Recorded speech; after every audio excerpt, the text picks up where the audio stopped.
Matthieu chapitre 6. Allons-y. Je lis au nom de Jésus-Christ. Gardez-vous de pratiquer votre justice devant les hommes pour en être vu.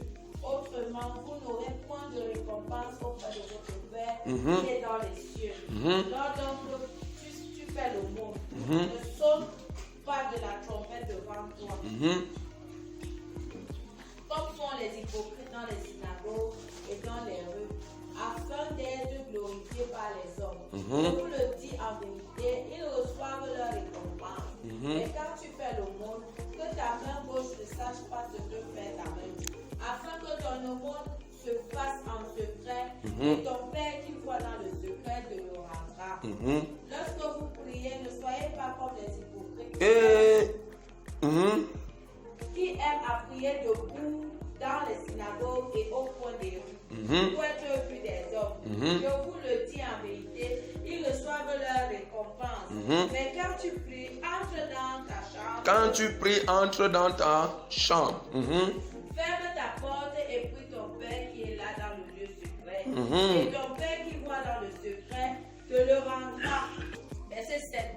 En priant, ne multipliez pas de vaines paroles comme les païens qui s'imaginent qu'à force de paroles, ils seront exaucés. Ne leur ressemblez pas, car votre Père sait de quoi vous avez besoin avant que vous le lui demandiez. Voici donc comment vous devez prier. Écoute, ça reprend le premier verset. Ne leur ressemblez pas, car votre Père sait de quoi. Votre Père sait de quoi vous avez besoin. Avant que tu n'ouvres ta bouche, Dieu sait déjà ce qu'il te faut. Autrement dit, si j'ai seulement pensé, 2 secondes, pensé, déjà même, il précède ta pensée. Il est avant ta pensée. Autrement dit, avant que ta pensée ne commence à exprimer ce que tu crois être un problème, lui il est déjà au courant. Voici donc comment il faut. Notre Père qui est au ciel. Autrement dit, voici ce que tu dois demander. Que ton nom soit sanctifié. Que ton règne vienne. Que ta volonté soit faite sur la terre comme. Regarde la série de choses qu'on te demande de demander. Que ton nom soit sanctifié. Que ton règne vienne.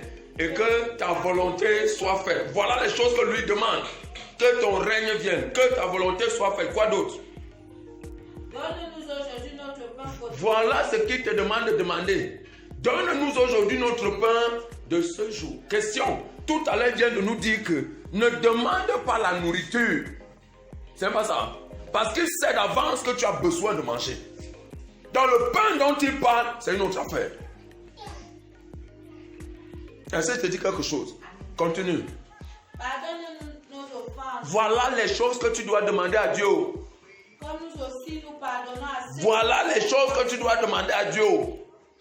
Le pardon de quoi? De nos offenses. Le pardon de quoi? Le pardon de nos offenses, de nos péchés. Voilà les choses que tu dois. Voilà sur quoi est-ce que ton attention doit être focalisée. Que le règne vienne. Que la volonté de Dieu se fasse. Que le pardon des péchés te soit accordé. Voilà les choses qu'il faut demander à Dieu. Continue. Ne nous induis pas en tentation.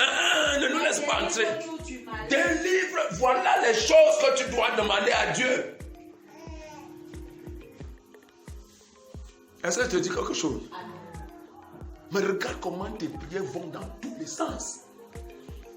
Ça va dans tous les sens. Aujourd'hui, tu veux le t-shirt bleu. Demain, tu veux la voiture kaki. Demain, tu veux la maison verte. Dieu dit qu'il sait. Il sait que tu as besoin de ça. Mais pire encore, si Dieu s'intéresse à ta pensée, ça veut dire que si tu as pensé à quelque chose, cette chose est déjà là. Mais Dieu dit, ce n'est pas ça ton problème. Parce que ce à quoi tu penses est déjà là, hein, papa? C'est déjà là. Mais il y a d'autres choses qui vont empêcher à cette chose de se manifester. C'est de cette chose-là qu'il s'agit. Le pardon des péchés. C'est de cette chose-là qu'il s'agit. L'absence du royaume de Dieu et l'absence de la volonté de Dieu. Autrement dit, sans ces choses, ce que tu vois ne sera jamais. Regarde, il dit ceci.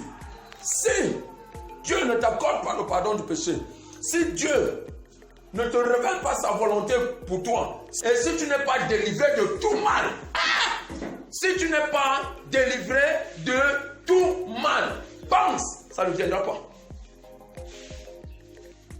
Qu'est-ce que Jésus est en train de te dire? Tu n'as pas à courir après ces choses. Il le dit plus loin. Tu n'as pas à courir après ces choses. Tu n'as pas à courir. À quoi te sert de t'inquiéter du lendemain? En tant qu'enfant de Dieu, tes priorités doivent être ailleurs. C'est pour ça qu'il dit, cherche d'abord tout ce que nous venons de dire. Et le reste, tu feras ça se manifester. Ce qui m'intéresse aujourd'hui, c'est délivre-moi de tout mal. Si tu dois demander à Dieu de te délivrer de tout mal, ça veut dire qu'il est possible que tu ne sois pas délivré du mal. Je te dis, voilà les choses qu'il faut demander à Dieu. Que tu sois délivré de tout mal. Mais regarde les prières que tu fais tous les jours. Je vais dire que nous faisons tous les jours. C'est quoi le mal?